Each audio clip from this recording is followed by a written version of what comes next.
Many supporters of Donald Trump claimed that he would resist war and he would be a peace candidate. Well, now that Trump has won the US election and has announced who will be the secretaries in his cabinet who will oversee numerous US government ministries, we can see that without exception, they are all war hawks, and many of them are neoconservatives. So this shows how the neocon consensus in Washington continues. It doesn't matter if it's a Democrat or a Republican in the White House. This extreme pro-war foreign policy is continuing. First and foremost, Donald Trump has selected as Secretary of State Marco Rubio, the king of the neocons. He is a textbook example of a neoconservative. Marco Rubio has supported every single major U.S. war since he's been a politician, and he has constantly pushed for new wars. He called for the U.S. military to invade Venezuela. He supported the war in Libya. He supported the war in Syria. He supported bombing Syria, bombing Yemen. He wants to attack Iran. I mean, this is the exact opposite of a peace candidate. And he will now be overseeing the U.S. State Department, helping to create U.S. foreign policy. For his defense secretary, Donald Trump nominated another neocon, Pete Hegseth, who also is a pundit on Fox News. For his CIA director, Trump nominated John Ratcliffe, who's a neocon and an extreme China hawk. For his national security advisor, Donald Trump has named Mike Waltz, who is a neocon and an extreme China hawk. For his ambassador to the UN, Trump nominated another neocon, Elise Stefanik, who's an extreme far-right pro-Israel activist who's viciously anti-Palestinian. And I should point out that it's basically certain and guaranteed that all of these neocons that Trump has nominated will end up being the heads of their various government departments, because in order for a secretary in the cabinet to be officially appointed, they have to get the approval of the Senate, and the Republican Party won a majority in the Senate. So that essentially guarantees that all of Trump's picks will end up being the secretaries in his cabinet. And again, I need to stress, all of them are neocons. All of them are war hawks. And in particular, all of them are extremely anti-China. And they're going to push for more and more aggressive policies against China, significantly heating up the new Cold War against Beijing. Now, I have emphasized constantly here that the new Cold War against China is bipartisan. And let's not forget that in Trump's first term, he started a trade war against China. And Donald Trump voluntarily surrounded himself with many neocons.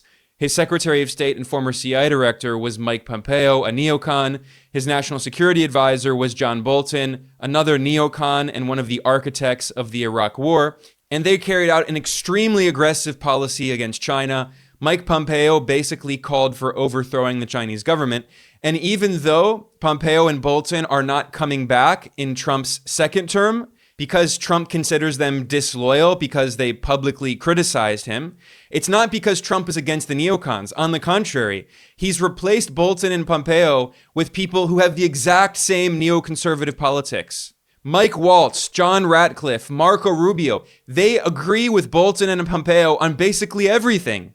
So this idea, this absurd idea that Donald Trump was going to resist war is nonsense. The only war he may actually end is the war in Ukraine. But why is that? If you listen to his rhetoric, if you listen to the neocons he's appointed, all of them say the same thing. They say, we should reduce tensions with Russia in order to carry out war on China. In fact, another person who's going to have a top position in Donald Trump's government is the former Republican presidential candidate Vivek Ramaswamy. And his entire foreign policy narrative that he campaigned on is that the U.S. should break the partnership between China and Russia in order to wage war on China. This is their narrative. None of them is against war. All of them want war on China, but what they say is that they're against war on Russia. And if you listen to the statements of Donald Trump's nominees for defense secretary, CIA director, secretary of state, UN ambassador, national security advisor, all of them are pushing for much more aggressive policies against China and eventually war. And although some of Trump's supporters claimed that he was the peace candidate and that if he was elected, he would end war, you have to ignore everything that Trump did during his first term to actually believe that. I want to briefly review his foreign policy record during his first administration. If you look at what he did when he was president, it was not support peace. He expanded multiple wars, including the war in Yemen. He did not withdraw troops from Afghanistan. He boasted of militarily occupying Syria. And then they'd say he left troops in Syria. You know what I did? I left troops to take the oil. I took the oil. The only troops I have are taking the oil. They're protecting the oil. He also maintained an illegal military occupation of Iraq. He assassinated the top Iranian general, Qasem Soleimani, and a top Iraqi military commander. He massively expanded illegal sanctions and economic warfare against Iran, Cuba, Venezuela, Nicaragua, and other countries. He waged a trade war on China. He massively expanded the new Cold War against China. He backed neo-colonial coup attempts in Venezuela and Nicaragua and Cuba and Bolivia, trying to overthrow their governments. He succeeded in overthrowing Bolivia's democratically elected left-wing government. Donald Trump's foreign policy was extremely interventionist, and his supporters claim that, he didn't start a new war. He started many new wars in terms of economic war, in terms of unconventional war, in terms of trying to overthrow foreign governments. He tried to overthrow the Iranian government. He tried to destabilize China. He backed numerous coup attempts in Latin America. He waged brutal economic war in Venezuela that led to tens of thousands of deaths. By the way, he also sold many weapons to Ukraine, and he boasted that he had sent more weapons to Ukraine that Obama had. He claimed that Obama only sent pillows and sheets to Ukraine. I don't understand. You don't know what I talked about with Putin in the meeting prior to the press conference? Publicly. You never say anything harsh about him publicly. I didn't. I'm the one that gave Ukraine offensive weapons and tank killers. Obama didn't. You know what he sent? He sent pillows and blankets.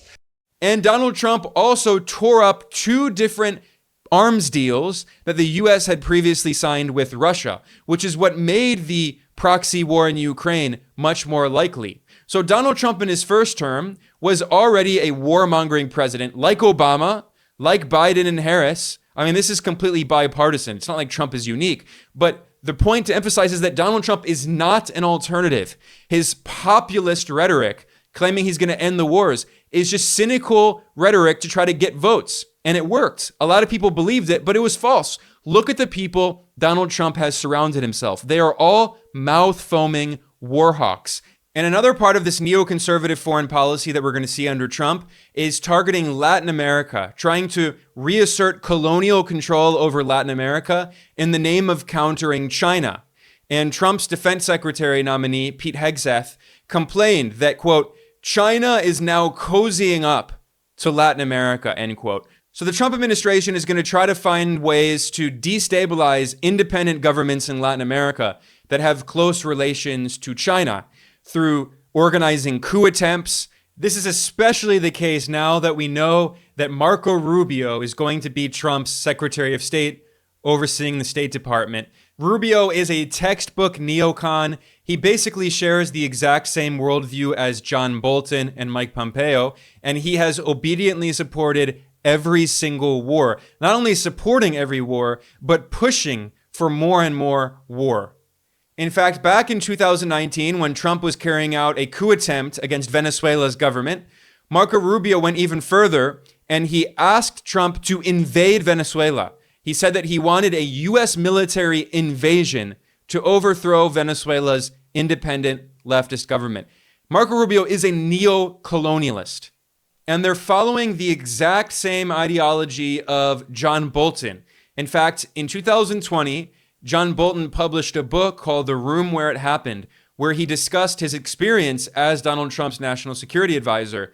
And in that book, Bolton invoked the colonialist Monroe Doctrine. This is a 200-year-old colonial doctrine that essentially says that Latin America is the backyard of the United States, and that the US empire supposedly has the right to intervene in Latin America to overthrow independent governments in order to prevent so-called threats in the Western Hemisphere. And in his book, Bolton said that China, Russia, and Iran are so-called threats, and the US empire will not allow any government in Latin America, whether or not it's democratically elected and popular, they don't care, they will not allow them to have close relations with China, Russia, and Iran. This is neocolonialism, and this is exactly the policy that Donald Trump had in his first term and is going to continue in his second term. If you look at the people around him, all of them are neocons and imperialists and warmongers. If you look at the statements that Marco Rubio makes publicly, you can see that he constantly is fear-mongering about China's growing and menacing influence in the Western Hemisphere. And most recently in November, he was fear-mongering about a port that China built in Peru in South America to expand trade between China and Latin America. And Marco Rubio is very clearly saying that the US is going to prevent countries in Latin America from having close relations with China in this way. If you just take a glance at Marco Rubio's Twitter account, you can see that he is the most unhinged neocon out there.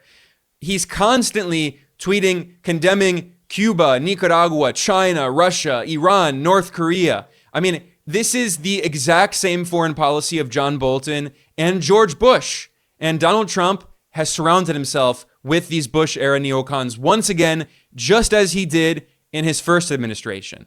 Trump is continuing the exact same imperialist status quo, trying to expand the power of the US empire and destabilize independent governments that challenge the global dictatorship of the United States. So, in short, meet the new boss, same as the old boss.